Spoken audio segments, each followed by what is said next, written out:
Hi everyone, and welcome back. We are joined today by Clare Daly and Mick Wallace, two former members of the EU Parliament from Ireland, to discuss what's been changing with the European Union. So welcome to the both of you. It's good to see you again. Thanks very much, Glenn. Always good to see you. Thank you. So the European Union, from my perspective, is almost unrecognizable now after only a few years. Again, the original idea of the European Union was to promote economic ties between the European states, to create more benign political relations and overcome the wars of the past. But these days, the old economic logic of the bloc doesn't seem to be working. The EU has made itself complicit in genocide. It's now boycotting diplomacy with Russia for about 3 years, and instead the only game in town is more sanctions and more weapons, even if we're losing the war. Dissent is crushed under the guise of combating disinformation and propaganda, and much of this seemed to have occurred under the EU's argument that it's asserting itself as a geopolitical power. Yet, as the EU claims this is the source of its relevance, it's actually losing its strength, economic, political, moral relevance in the world, and in many parts of the world it's even becoming a bit of a joke. It didn't used to be like this, again, until recently. I was wondering, how do you explain this huge transformation in a relatively short period of time? Well, I would say that the transformation is not as dramatic as you seem to think. We would say that the EU project was a bit like this for a long time. Only, I suppose, the mask has slipped in the last few years. Look, at the same as NATO was created in 1949, not to protect Europe, but it was designed to make sure that Europe stayed in step with the interest of U.S. empire. And when the EU was formed, it was also a case of sort of rounding up the countries and get them all into one pool, a bit of a United States to Europe in the form. And it was going to be easier for the Americans to manage it. Now, normally, if America goes to somewhere like Syria, they try to break it up in order to manage it. But in Europe, I think they wanted to get all the states into one basket, and so that they were all singing off the one hymn sheet, and one that was strongly aligned with the interests of U.S. empire. And that has been the case for a long time. I mean, back as far as, I mean, you're referring to the last couple of years, mostly under the supervision of von der Leyen, who has obviously been a very negative force from our perspective. But I remind you, as far back as 2012, 2013, the EU got involved in a mission in Mali and the Sahel. And it was all about imperialism and neocolonialism, right? And we were spending money back then even. And now obviously the French were more directly involved, but that whole project was nuts. And we were spending a whole lot of money on it. So Europe hasn't changed its spots that much of late. This has been going on for a while. And I suppose first for us, and you as well, as we're well aware of, the Ukraine war was a real wake-up call, despite the fact that it wasn't quite so much a wake-up call for the average person in Europe, because the media have done a very good job of managing the narrative on Ukraine. It's probably not quite as much today, but even still today, you'd be a bit shocked at the amount of people that still believe the narrative that Ukraine is fighting for our democracy, which we know it isn't. Ukraine is fighting for NATO, it's fighting for Western imperialism, and they're in self-destruct mode, but that's a different issue, right? But I suppose Gaza, more than anything ever, has exposed them for really who they are, given that they have supported the genocide 100%. There hasn't been a bad word said to Israel. There's been nothing done. And what we had, you might have seen there from the EU, some EU individuals in the last couple of weeks. Oh my God, it's terrible that people are starving in Gaza. Oh, the food should be let in. The food should be let in. Oh yeah, it should, yeah. But I mean, why were you just giving them bombs to destroy them for so many months up to now?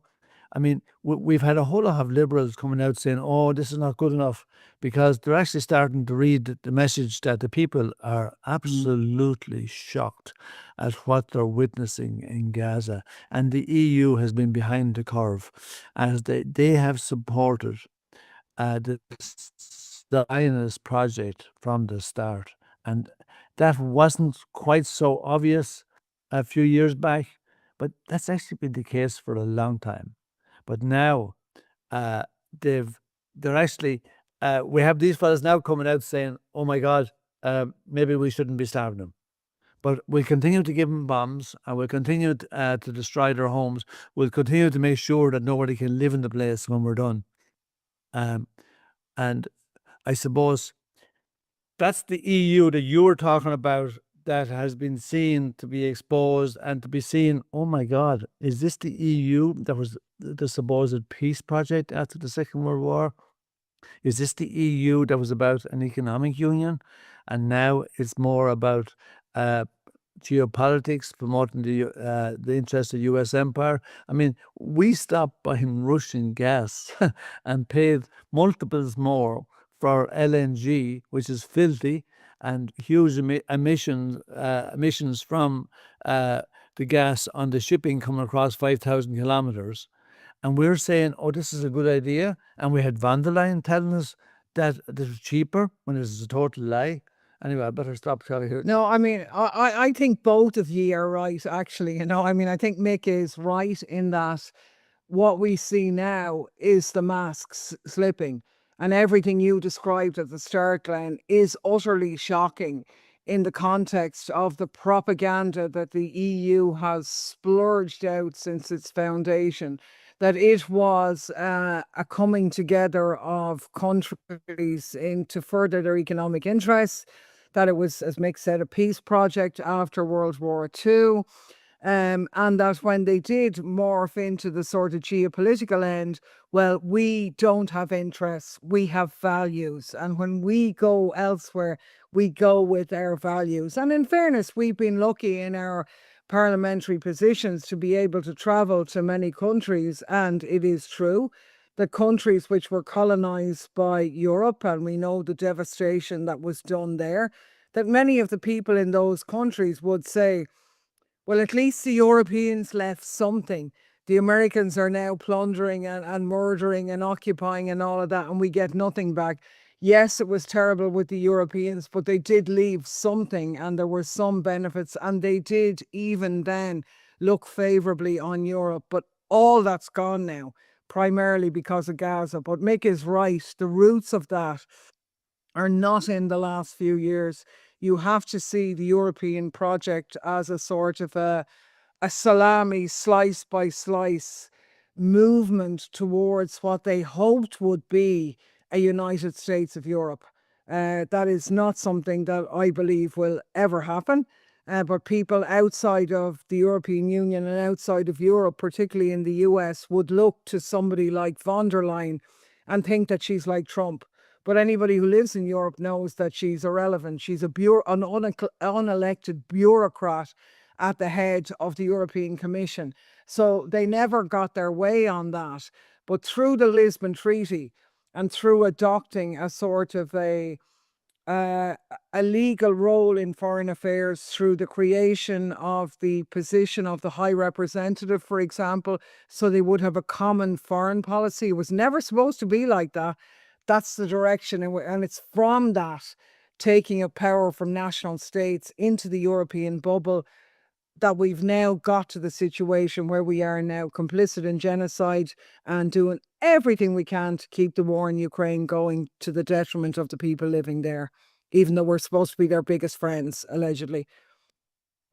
I like that phrase, dropping of the liberal veil, because a lot of the policies have been quite consistent, I guess, but dressing it up in liberal values, I think this is one key thing which has begun to fall apart. But yeah, I guess at least in the early 2000s, all the literature about the academic literature about the European Union was about discussions, whether it was a civilian power, normative power, moral power. In other words, academic debate about how great the EU was or why it's so different from everyone else. But yeah, that's why, especially now, what we're seeing in the Middle East is being so, I guess, detrimental to its reputation, at least.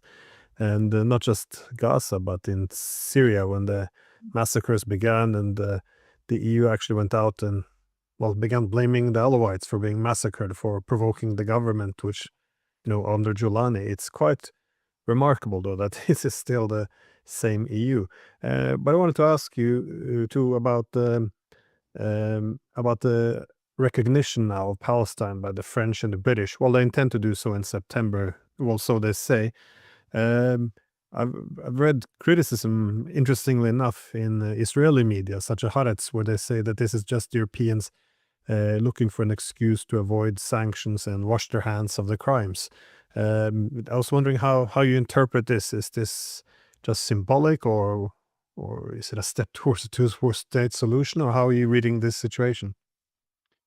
Well, the people you're talking about, let's just mention Macron. I mean, these people have lost their credibility already. They have no credibility. It's the kind of, I mean, from the perspective of the majority of people that are, even following the situation, or if you're actually living in West Asia, I mean, this means nothing, right? I mean, as Ali Abonama from the he has a Palestinian website in Canada or America, I'm not sure which, but he said, what's the point of recognizing a state and that you don't even help to exist? And what does it mean? I mean, why don't you stop the genocide? I mean, when Hamas attacked on October 7, 2023, in response to multiple years of persecution and oppression by the Israeli regime with support of the West. The West offered Israel everything they wanted to fight back against Hamas. Now they've spent 22 months now watching a genocide taking place, where Israel are trying to erase the place from the ground. They're trying to erase the people's past, present, and future. We have never, ever, ever witnessed a genocide being recorded before. And even the ones that weren't recorded in the past, most people that have studied these genocides would probably say that this one has probably been worse than the others, which is unthinkable. So, I mean, these guys, they've watched the genocide taking place all these months. And has it ever dawned on them that they should offer the Palestinians some help? Has it ever dawned on them that they would do anything to protect the Palestinians? Did they call on the UN to put in a peacekeeping force to stop the slaughter? Not one EU member state has called for a peace force to be put in to stop Israelis slaughtering them. Just the same as not one EU member state has broken off business links with Israel. If you want to stop Israel committing war crimes, stop doing business with them, and shut the fuck up until you actually stop doing business with them, because you're only talking nonsense. As long as you're doing business with them, that's all they care. And they'll do nothing different until you stop doing business with them. The same as South Africa. South Africa didn't change its colours until the world isolated them. They stopped playing rugby with them. They stopped doing business with them. They stopped doing everything with them. And then South Africa said, you know what? We'll have to end this apartheid. Now, obviously, it didn't end completely, and everything's not perfect, but it was a massive change. And but it didn't come about because they became nice fellas overnight. It's because the world community isolated them, and the world community has done zero to isolate Israel. Zero. And if Macron wants to recognize Palestine, in September, or a few of the others as well, and even Starmer, that absolute, oh God, I better not start, right? But what a disappointing individual.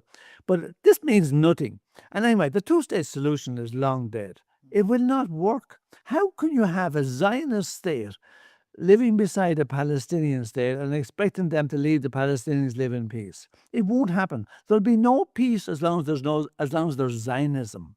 And the truth be told, that the only solution going forward is a one-state solution where everybody, be they Muslim, Jewish, Christian, or whatever you like, and whatever you're having yourself, everybody is allowed to live on the land between the river and the sea and live in peace and human rights for all, equality for all. But obviously, given the regime that we have in Tel Aviv at the moment, and given the behavior of the settlers in the West Bank, obviously we're a long piece away from this. And it will not happen unless the international forces, unless the UN grows a pair of balls and starts functioning like it was supposed to in the first place, and starts doing something productive to stop the atrocities being committed by Israel, monitor the arrangement, and Israel should be isolated by the world. People have to stop doing business with them, or they will not change their colours. But at the moment, we're doing zero. And recognizing Palestine in September is a joke, as far as I'm concerned. I mean, the Irish government recognised Palestine last year to a big fanfare, but it was exactly for the same reasons as you suggested the French and the Brits might be doing it now.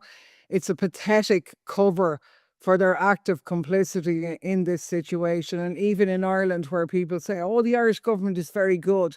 Well, the Irish government is very good at rhetoric in support of Palestine. But actually, while they've been talking a good talk about Palestinian rights, the Irish Central Bank have been selling Israeli bonds to further the war effort. We have increased our sale of dual-use goods to Israel, and in that sense, we are complicit as well. But the complicity of France, and particularly Britain, who in the last week even it was revealed that their aircraft were involved in refueling Israeli aircraft carriers, which then went on to bomb Gaza, is they are not just enabling genocide.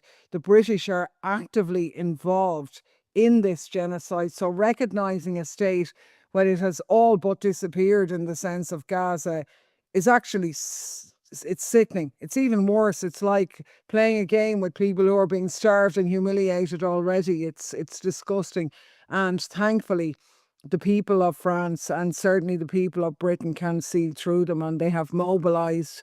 It may seem that it's not making a difference, but they have mobilised in their millions and millions to stop this. And I think the very fact that they had to outlaw the likes of Palestine Action in Britain, or take the Irish band kneecap to court for having a flag under the Terrorism Act, shows that they know that they're on shaky ground, that the will of the people is very much with Palestine, and the action of the BDS and sabotage that Palestine Action were involved in can become a beacon. And as Mick said, it's the only way to stop it is isolate them, stop doing business with them, boycott, divest, sanction. That's it. End of. And what Palestine Action were doing was doing that.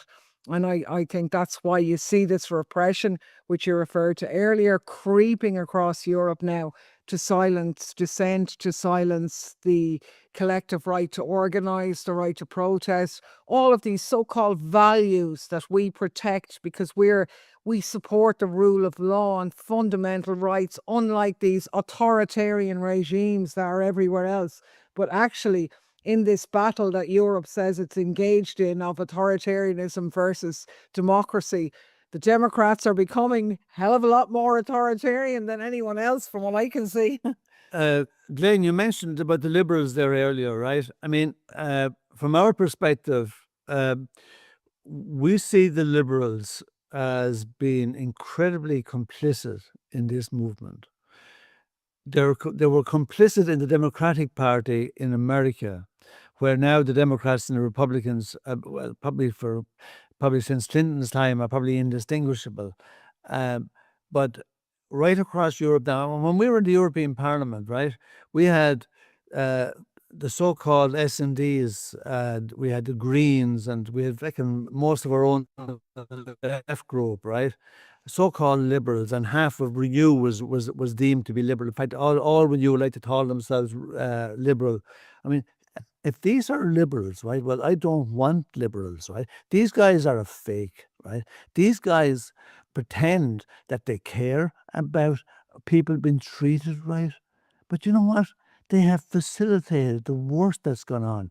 Not only have they facilitated the likes of Zionism, not only have they facilitated the atrocities carried out for the last 100 years by U.S. empire, but today they are complicit in facilitating the workings of financial imperialism across the global south. The wreckage that we're still carrying out.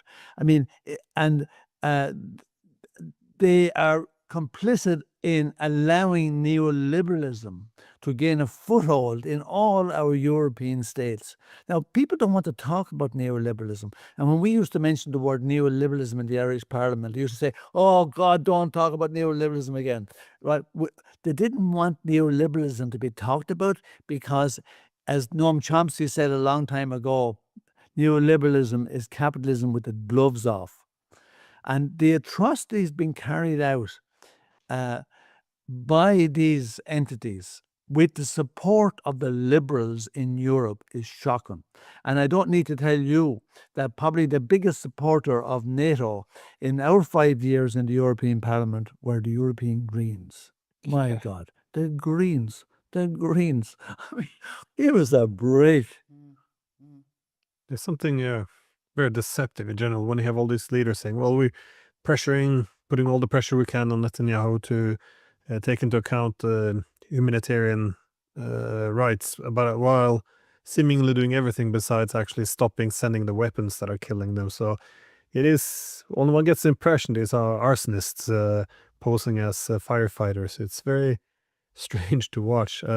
I just want to shift it a bit into our wars here in Europe, though, because for many years the Europeans, they functioned seemingly as a moderating force for the Americans. That is, the Americans always pushing a bit more militarism.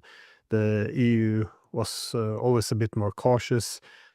This relationship, when you look at Ukraine, appears to have flipped to some extent, though. That is, the Americans are, they're talking to the Russians, they're discussing possible avenues for peace, while the Europeans are still upholding the boycott of diplomacy, as Kaja Kallas said. Why would we talk to Putin? He's a war criminal, and we don't talk to war criminals. I mean, so essentially giving up on diplomacy. Yeah, well, one can put in some hypocrisy there, of course. Kaja Kallas is a war criminal. Yeah. Well, my point is, through all these years, when, for example, the US wanted to expand NATO to Ukraine in 2008, it was the Europeans who pushed back with the argument that this was too provocative for Russia. I think it was Merkel who said this would be interpreted as a declaration of war. But these days, of course, you can't say this. This is Russian propaganda. Now, the same Europeans are saying, well, Russia was never worried about NATO. This is just what it's a Kremlin talking point.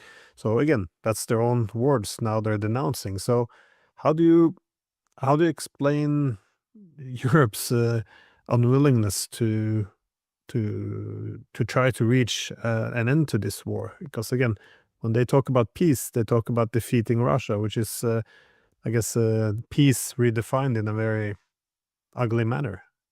I mean, it is quite incredible how far they've come. I mean, when we think back to the first resolution in the parliament after Russia's invasion of Ukraine, the one where only 13 of us ended up voting against that resolution. And it's not that we believe that Russia should have invaded Ukraine. We do believe that that was unlawful under international law. It shouldn't have happened. But we understood that Russia were provoked and that this was a NATO proxy war. But we were also particularly voting against the idea that you never send arms into a conflict. That is a no-no.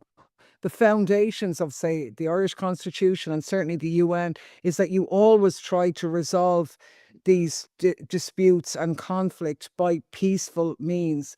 And arming that was a no-no. That has become totally normalized now. So the journey that we've gone on from when Europe, as you categorize them, were before seen to be a little bit more nuanced, more into negotiating, into being out and out Russia-phobic, the most ridiculous propaganda, anti-Russian propaganda put out there, which couldn't have got a foothold if it didn't have the power of embellishment by the media, the mainstream media, all across Europe, repeating time after time those lies, like we're Putin puppets, we're Kremlin agents, even though they've never found a word that we ever said in support of Putin. So I think the reason for it is twofold. I think it's an ironic twist of history that at this juncture, we have one of the most incompetent and weakest leadership at European and member state level at this time.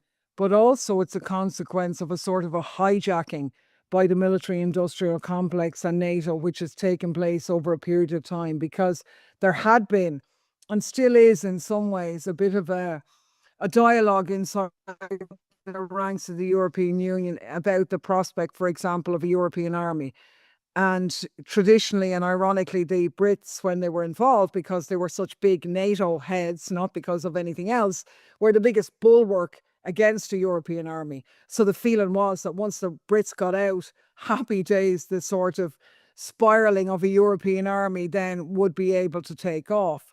But that coincided also with, you know, I suppose instead of that happening, what we've had is the European army becoming NATO and Europe being completely subsumed under NATO, which they're kind of scrambling around now. That happened because of Biden after Trump won, after Brexit. They said, oh, we need the Americans. Now they have Trump and they're going, oh my God, we've got to spend more on defense. The Americans are abandoning us, even though, as Mick said, the Americans, the whole tactic of NATO was to divide Europe and keep Russia and Europe apart from each other. So, yeah, I mean, I think they're incompetent. I think they're in hock of the military-industrial complex. And I think it's really unfortunate. They've abandoned any role that they could have had for diplomacy, and which, as you said, they actually had a couple of years ago. But now if you say that, you're demonized as a sort of a Russian apologist, a Putin apologist, but actually you're only pointing out really very modern history, which shows you the power of the media, which is why it's so important that we're having chats like this, because the mainstream media are so culpable in the crimes against humanity that we see now. But this whole issue connects back into the whole notion of democracy.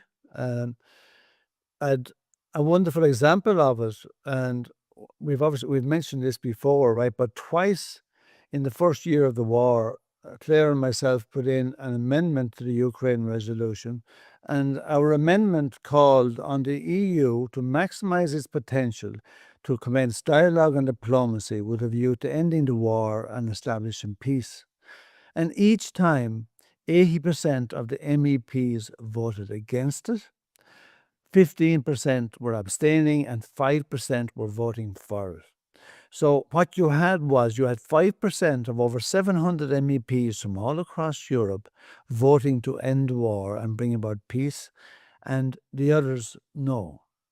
And yet at the same time, there was a survey only 4 months into the war in June 2022 across Europe, which showed that over 70% at that time of the people of Europe wanted peace rather than continuing to punish Russia, because this was all about punishing Russia.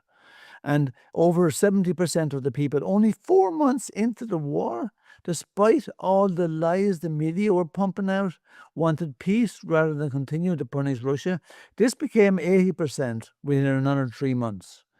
So while we had 80% of the politicians voting against the war starting, only 5% supporting peace, we have almost the direct opposite in the public.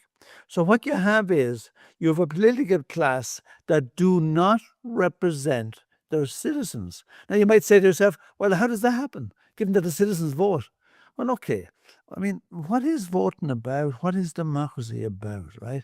I mean, the role that money and the strength of political parties, the power that they have, and their control over the mainstream media, who are part of the problem, not part of the solution, has a huge impact on who gets into that European Parliament. It has a huge impact on who gets into the national parliaments.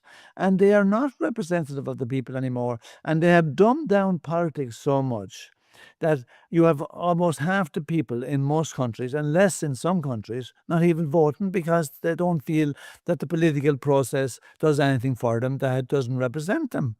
And so, and then on top of that, I suppose a big problem, while the established parties will get out their hardcore members to vote, they can carry them to the voting pool if they, polling booth if they have to.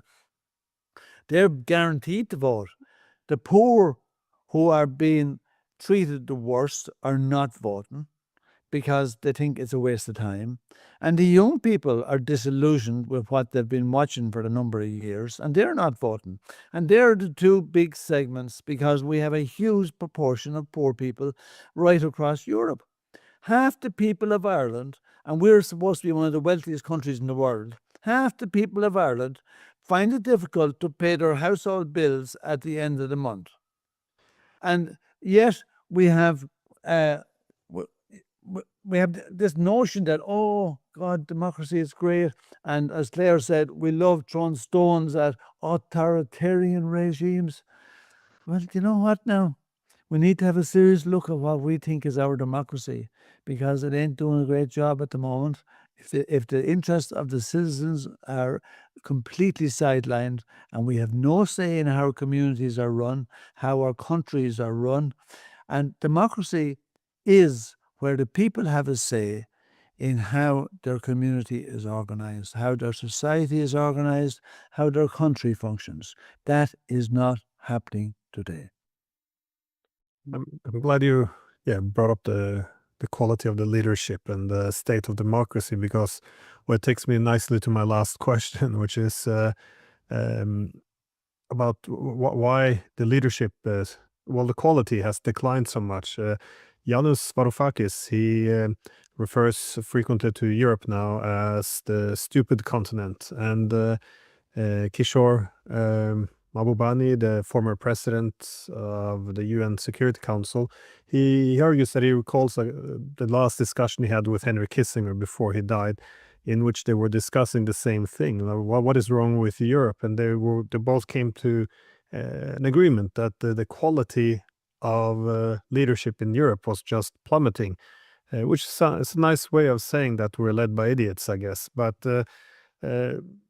now, with this recent EU-US trade agreement, the lack of strategic thinking, it seems like we're governed by emotional sloganeering instead of anything that makes sense. It's again, how do we explain this? You two are the ones who spent your days in the last We years. spent all those 5 years asking ourselves that very same question as well, and we're still kind of asking it, because I think that all of that kind of liberal sloganeering that you've talked about really is just a fig leaf for a kind of a made up identity, and it's a diversion. That's what it is. It's a flipping diversion that is covering the fact that at European level, the leadership have become, I believe, completely and utterly hijacked by lobbyists.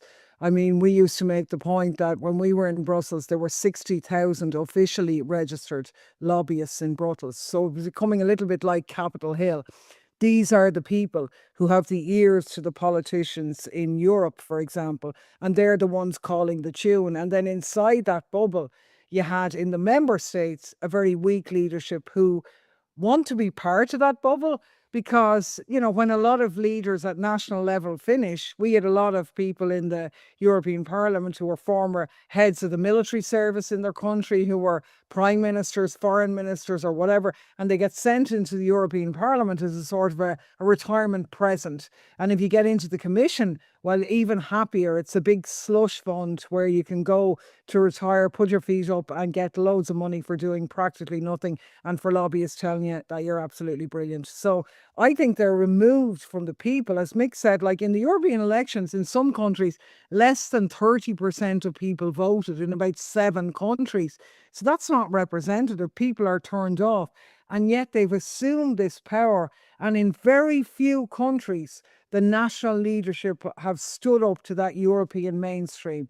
Very, very few. And when they have, they've been demonized and, called names and, oh, we hate Orban or whatever, or we hate Fico, oh, they're terrible. But then we ignore people in Bulgaria who are robbing the people of Bulgaria because they play the game and say the right things for Europe. So it's a very difficult question to answer, but I think it's in part a hijacking by lobbyists at European level and a sort of a silent coup to take power away from national member states, to acclimatize national leaders into working in this bubble the way they do with army personnel. We've a joint military command. We're all together. We meet for dinner. Our wives and our husbands know each other, and it's all very friendly. We're all on the one team. And suddenly they forget actually that their real team is at home in their member states, that they're playing for Europe, which is different, you know? Yeah, and Claire mentioned the fact that there was over 60,000 lobbyists registered in Brussels alone. I mean, that's a shocking figure. There were 705 MEPs, 705, and 60,000 lobbyists, right? And you know what? If they weren't being successful, they'd get laid off fairly quick. So they must be doing okay and having an impact. But let me assure you that in my 5 years in the Parliament, there was no lobbyist ever came into my office. Don't really understand why, but I didn't see anybody. But in terms of representation and what's happened to the leadership and all, right? I suppose Britain is a wonderful example. You almost had Starmer being elected in 2017. But for Corbyn, elected in 2017. And it was his own party more than anything else that stopped him. But the media woke up, and by God, they weren't going to let this happen again. And they'd done a job on Corbyn to make sure that under no circumstances did he get a chance to get into power and create what he promised would be a fair society, a just society in Britain. So instead now we have the so-called Labour Party, led by Keir Starmer. Keir Starmer. I tell you what, I actually find, people might find this strange, right? But I find him not only more right-wing than Tony Blair, who was a war criminal and a neoliberal, but you know what? Now he give Thatcher a good run for her money. This guy is dangerous. This guy has no principles. This guy said it was okay for Israel to cut off the water and food and electricity to Gaza. That's what he said. And this guy is the leader of the so-called Labour Party in Britain. So how did he get there? How did he manage to win that election? Well, you know what? The mainstream media played a huge role. And then we're going back to another question. How has the mainstream media become so complicit in the imperialist agenda, in the interest of U.S. empire? Well, people should know that the Americans have invested hugely in having a management role of media all across Europe. They're investing hugely in our universities. These guys are up to no good. We had the National Endowment for Democracy boasting that they were spending 200 million a year promoting independent media in Europe. Independent media? They were buying the control of the narrative. That's what they were doing. And we had USA spending 40 billion a year up to all kinds of things, and we couldn't even find out where they were spending it all. But it was up to no good as well. Apart from funding NGOs in places like Georgia, designed to destabilize the place to make sure that they came into the Western camp rather than dare have a good relationship with Russia. But these organizations, like National Endowment for Democracy and USAID, have eroded dramatically our system in Europe. They've done serious damage. And sad to say it, I have to admit, they've been pretty successful, and that's pretty sad. I mean, Mick mentioned Margaret Thatcher, and I think that's a really good example because Thatcher and Reagan, who were actually Zionists and who were incredibly conservative and no friends of workers or ordinary people, both of them imposed arms embargoes on Israel for years, more than a decade, In 86. to the Lebanon war. Yeah. Atrocities, undoubtedly, but far less serious than anything we're seeing now.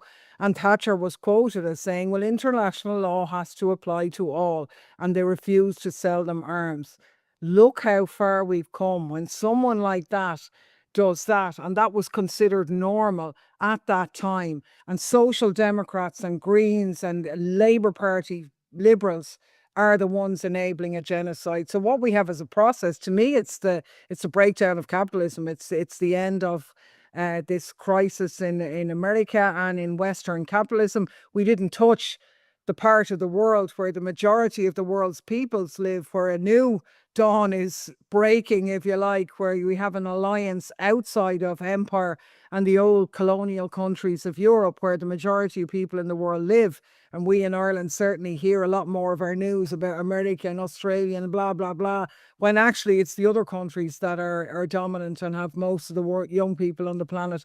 And I think it's those people who are struggling to be the leadership of a new alternative. And what we see in Europe is the degeneration of an old empire that is long past its sell-by date and can't even put up a good show. They're like a sort of a gangrene-infested lord or something of an old castle, I don't know. Yeah, and I mean, you very rarely would have heard the Western media highlight the fact that the countries containing 80% of the world's population did not support the sanctions against Russia. They did not support it. They said, no, we're staying neutral. We're not taking part in it. And they were being bullied by the Americans. They were being bullied by the Europeans. But the countries with over 80% of the world's people said, no, we're not going to that space. Things are changing. And unfortunately, those who have given their commitment to the NATO project in Ukraine, oblivious to the amount of working class Ukrainians and Russians dying in the war, fueling the war, making sure it doesn't stop. But these countries, these are the old colonialists of Europe. And we have the Americans. And then we have the likes of Canada, Australia, New Zealand. These were all built on genocides themselves. America, Canada, Australia, New Zealand, they were built on genocides. And the Brits and the likes of the French in Europe, right? They made their money from carrying out genocidal activity across the world. So it'll wonder that they haven't fucking moved a whole lot. It's a fascinating point about Thatcher, that even the hawks of the past would now be too soft for politics today, it seems. One also is reminded of the 90s too. You had all these anti-Russian hawks within the US government who still went out and were quite vocal that expanding NATO would be way too provocative and too aggressive. Today, even suggesting NATO could possibly have anything to do with stoking fears in Russia is just blanket condemned as some vile Kremlin propaganda. Is this historical amnesia? It is fascinating to see the world, understand the world we live in now. It's pervasive everywhere. And I think everybody is grappling with the same questions that we're grappling with here. And that's why you have the alienation from politics that we see now. Well, thank you both for your time. I know you guys are very busy, so thanks again for letting me pick your brain. Oh, it's lovely to talk to you, Glenn. Thanks so much and keep up the good work. And hopefully we'll see you in Norway in September. Well, yes, definitely. We'll see you later. Great stuff. See you then. Hey, come here, listen. Tell them that they need to drop the price of the beer. It's making them fairly expensive there. See you later. Thanks, Glenn. Ciao, ciao, Slán.